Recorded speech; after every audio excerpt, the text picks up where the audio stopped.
তরকারি কি আছে? তরকারি আছে আপনার গরু খাসি মুরগি মাছ। গরু দাও। গরু দেশি না বিদেশি? দেশি ছাড়া খাই না। ও আচ্ছা, বাচ্চা গরু না বুড়া গরু? দুইটার দাম দুই রকম। বাচ্চা গরু। কলজা কুরজা চাপ সিনা না রানের মাংস খাইবেন? রানের মাংস দাও। সামনে রান না পিছের রান? সামনে রান দাও। ও আচ্ছা, ডাইনের রান না বাইরের রান? এরপরে আর কিছু জিগাইবা? যে ওই রানের উপরের অংশ নিচের অংশ, হাড্ডি সহ না হাড্ডি ছাড়া? মাংস ভাত, মাছ দাও। ও আচ্ছা, মাছ কি মাছ খাইবেন? রুই কাতল পাঙ্গাস ইলিশ মলা ঢেলা পাবদা কুন্ডা? রুই মাছ দাও। দেশি না বিদেশি? ওই মিয়া, একবার কইছি না দেশি ছাড়া খাই না। ঠিক আছে, এইবার কোন জায়গার মাছ খাইবেন? কোন জায়গার মাছ মানে? সাভারের ভৈরবের গোয়ালন্দের আরিসার না কোন জায়গার মাছ খাইবেন? তোমার যেইটা ইচ্ছা দাও। কোন পানির মাছ খাবেন? মিঠা পানি, লোনা পানি, নদীর, বিলের, ঝিলের, খালের না পুকুরের? কোন জায়গার? হ্যালো হ্যালো, বললি বিদ্যুৎ? হ্যাঁ বলুন।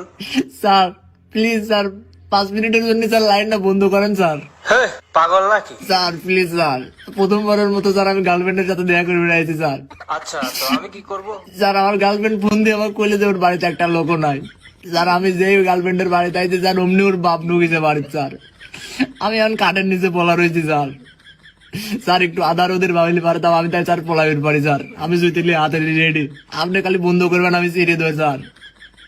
স্যার আমি হেনটেন বাড়াই স্যার, আমি আপনার সাথে দেখা করবো। আপনার যে কয় টাকা লাগে স্যার আমি আপনাকে দেবো স্যার। প্লিজ 5 মিনিটের জন্য লাইনটা বন্ধ করেন তাই হয় নাকি? স্যার। প্লিজ স্যার, স্যার ওরা আমাকে ধরবেন পারলে স্যার খুব মারা মারবে স্যার। আর যদি একবার স্যার আমাকে বিয়ে দিয়ে দেয় তাহলে তো আমার জন্ম না স্যার।